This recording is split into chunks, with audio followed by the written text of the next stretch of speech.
Hi everyone. आप सबको पता है कि हम बात कर रहे थे थायराइड के बारे में। तो थायराइड की हमने तीनों सीरीज बना ली, जिसमें कॉजेज़ किया था, सिम्टम्स किए थे और फिर उसके बाद हमने ट्रीटमेंट करी थी कि क्या क्या चीज़ें हमें करनी चाहिए पूरी टाइम। अब हमारा रह गया है कि हम क्या चीज़ें अवॉइड करनी चाहिए, क्योंकि बहुत सारी मिथ चल रही हैं कि हमें तो थायराइड में ये नहीं खाना चाहिए, हमें कोई चीज़ें छोड़ देनी चाहिए, ये तो बिल्कुल ख़राब है थायराइड के लिए। तो ऐसा चीज़ें क्या होती हैं, कितनी रिसर्च की गई है इस पे, और क्या हमें चीज़ें को अवॉइड करना चाहिए, क्या चीज़ें लिमिट करनी चाहिए।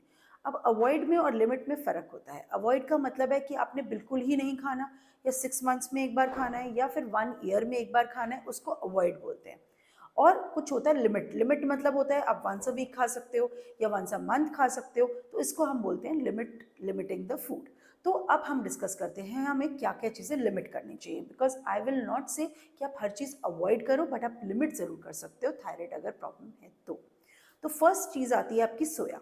आपने सुना होगा कि सोया हमारे थायराइड हार्मोन के लिए बहुत प्रॉब्लम करता है, लेकिन क्यों? क्योंकि उसके अंदर आइसोफ्लेवोन्स होते हैं। आइसोफ्लेवोन्स जो हैं जाकर आपके थायराइड की फंक्शनिंग में प्रॉब्लम करना स्टार्ट करते हैं, बट तब करते हैं जब आप इसको रेगुलर बेसिस पे लेते हो। अगर आप इसको हफ्ते में 1 दिन ले रहे हो तो कोई प्रॉब्लम नहीं करेगा, और डिपेंड करता है आप इसको कैसे कुक कर रहे हो। अगर आप उसको प्रॉपर्ली कुक करके खा रहे हो, दैट मीन्स सोया नगेट्स है, टोफू है, आपने उसको प्रॉपर्ली स्टीम करके, बॉईल करके वैसे खाया है जैसे वो कुक हो चुका है, तो वो आपको इतना प्रॉब्लम नहीं करेगा जितना आप अनकुक्ड या उसको रॉ टोफू खा लोगे या रॉ एडमामे खा लोगे तो ज़्यादा प्रॉब्लम करेगा। तो इसलिए कोशिश करो, आप हफ्ते में 1 दिन उसको लिमिट कर सकते हो सोया की चीज़ों को। सेकेंड चीज़ आती है आपकी क्रूसीफेरस वेजिटेबल्स। क्रूसीफेरस वेजिटेबल्स में कौन सी होती हैं? जैसे ब्रोकली हो गई, देन कैबेज हो गई, कॉलीफ्लावर हो गई, इस टाइप की सारी चीज़ें जो कि गोभी की फैमिली की होती हैं, ब्रूसेल्स स्प्राउट्स हो गए, ये सारी चीज़ें आपको प्रॉब्लम कर सकती हैं। अगेन, जब आप इसको रॉ खाते हो तब। लेकिन अगर आप इसको कुक कर रहे हो, प्रॉपर्ली स्टीम कर रहे हो, तो ये प्रॉब्लम नहीं करेंगी। लेकिन अगेन, इसको हफ्ते में 2 दिन से ज़्यादा मत लो, क्योंकि ये सारी ऐसी वेजिटेबल्स हैं जो आप डेली कुकिंग में यूज़ करते हो, लेकिन आपको मना किया जाता है कि आप ये नहीं खाओ, तो आप बिल्कुल ही ज़ीरो कर देते हो उनको।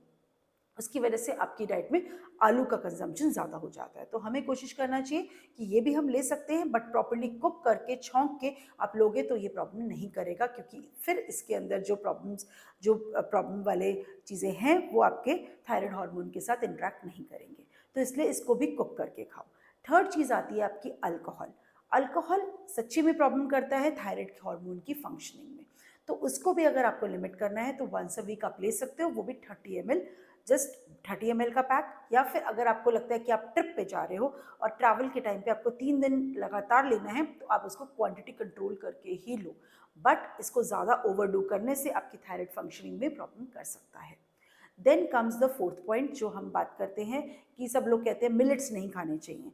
अच्छा, मिलेट्स होते क्या हैं? जैसे रागी, ज्वार, बाजरा, देन पर्ल मिलेट, ये इस टाइप के मिलेट्स होते हैं, बार्नयार्ड, कोडो, बहुत सारे मिलेट्स होते हैं जो कि आपकी थायराइड फंक्शनिंग में प्रॉब्लम कर सकते हैं, बट तब कर सकते हैं जब अगेन आप इसको कुक करके नहीं खाओगे। तो इसको प्रॉपरली जब आप कुक करके खा रहे हो, और इसको कितनी लिमिट में खा सकते हो? इसको वंस अ डे खा सकते हो, ऐसा नहीं है कि, लेकिन कई लोगों को सुना है मैंने, क्योंकि लोगों के दिमाग में ये होता है कि हम व्हीट खाएंगे तो भी हमारा ग्लूटेन ज़्यादा हो जाएगा, जिसकी वजह से वो इन आटों पे आ जाते हैं। तो वो आना कोई प्रॉब्लम नहीं है, बट आप उनको तीनों टाइम खा रहे हो, यानी ब्रेकफास्ट, लंच और डिनर। जब आप वो तीनों टाइम खाओगे तब आपकी थायराइड फंक्शनिंग में ये प्रॉब्लम करना स्टार्ट कर देंगे। तो उसमें आपको क्या करना चाहिए? एक दिन, पूरे दिन में एक मील आपको ये वाली मिलेट की खा सकते हो, बट सेकेंड मिलेट आपको वो चेंज करना पड़ेगा। सेकेंड जो मील है आपकी, उसमें आपको मिलेट नहीं खाना। मिलेट की जगह आप दालें खा सकते हो, वेजिटेबल्स खा सकते हो, रोटी खा सकते हो, सिंपल, तो वो कर सकते हो आप। देन कम्स आपका, मिलेट की बात हो गई हमारी। अब हम बात करते हैं फैटी फूड्स की। हाँ, फैटी फूड्स की बात करेंगे तो वो हमें अवॉइड ज़्यादा करना चाहिए। अवॉइड का मतलब है again, once a month is more than enough.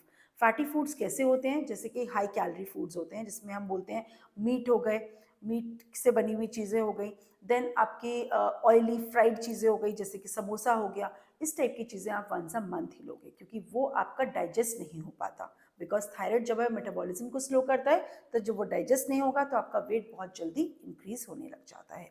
Now comes the fifth point. Fifth point होता है आपका sugary foods. Sugary foods means जैसे हाई शुगर कैलोरी वाली आपकी आइसक्रीम्स हो गई, या फिर आपकी जलेबी हो गई, डिफरेंट टाइप के डेजर्ट्स हो गए, केक हो गए, चॉकलेट्स हो गई, तो ये भी आपको मेटाबॉलिज्म स्लो की वजह से डाइजेस्ट नहीं हो पाते। तो इसलिए थायराइड में इनको भी लिमिट करना चाहिए। अगर आपको बहुत क्रेविंग होती है तो वंस अ मंथ या वंस अ वीक आप ले सकते हो, but not more then that, क्योंकि ये आपको प्रॉब्लम कर सकते हैं।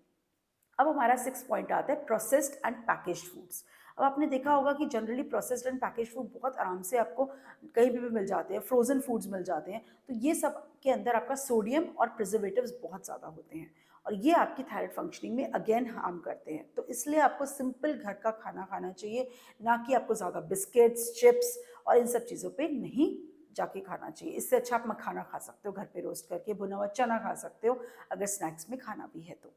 देन कम 7 पॉइंट आपका आता है कि हमें और क्या चीज़ें अवॉइड करनी चाहिए। अवॉइड की तो लिस्ट बहुत सारी है जब हम थायराइड की बात करते हैं, लेकिन अब बीन्स और पल्सेस की बात करते हैं तो ये तो बहुत हेल्दी होती है, लेकिन ये भी हमें अवॉइड करनी चाहिए। अवॉइड मीन्स अगेन लिमिट करनी चाहिए। तो आप इसमें कौन सी, मसूर दाल, राजमा, ये दोनों ऐसी हैं, या फिर आप कुछ ऐसी बीन्स होती हैं जो कि आपकी थायराइड फंक्शनिंग में प्रॉब्लम कर सकती हैं। अगेन ये प्रॉपर्ली कुक्ड हैं और अच्छे से आप उसको छौंक लगा के खा रहे हो तो कोई प्रॉब्लम नहीं है, but again once a week या twice a week, not more than this. यही नहीं कि आप राजमा खा रहे हो तो आप रोज़ ही राजमा खा रहे हो, या मसूर दाल खा रहे हो तो रोज़ ही मसूर दाल खा रहे हो। इससे अच्छा आपकी मूंग दाल रहेगी, इसके अंदर अरहर दाल रहेगी, ये सब दालें आप आराम से इंजॉय कर सकते हो। नेक्स्ट आपका पॉइंट आता है कि आपको और क्या अवॉइड करना चाहिए। तो अवॉइड में तो आपका मिल्क प्रोडक्ट्स की बात करते हैं, तो मिल्क आपको अवॉइड नहीं करना चाहिए क्योंकि आयोडीन रिच होता है ये। बट अगर आप लैक्टोस इंटॉलरेंट हो तो आप मिल्क अवॉइड करके आलमंड मिल्क ले सकते हो। आलमंड मिल्क में कोई प्रॉब्लम नहीं आएगी, वो आपको हेल्प ही करेगा वेट लूज करने में भी और आपके थायराइड को कंट्रोल करने में। और आलमंड मिल्क की रेसिपी मैंने पहले बता रखी है आपके यूट्यूब पे ही, तो आप जाकर देख सकते हो, क्योंकि वो भी हमें प्रोसेस्ड वाला नहीं लेना, घर पे बनाकर ही आलमंड मिल्क लेना है। तो ये छोटी छोटी चीज़ें हैं जो आपको अवॉइड करनी है या लिमिट करनी है, बट कभी भी कंप्लीटली अपनी डाइट से हटानी नहीं है। तो इन सब चीज़ों को आप करोगे तो आपका थायराइड कंट्रोल रहेगा और यहाँ तक कि आप वेट भी बहुत आराम से लूज कर सकोगे। तो subscribe channel for more information. जो भी आपको वीडियोस चाहिए वो आप चैनल पर मिलेंगी। And stay tuned. Thank you very much.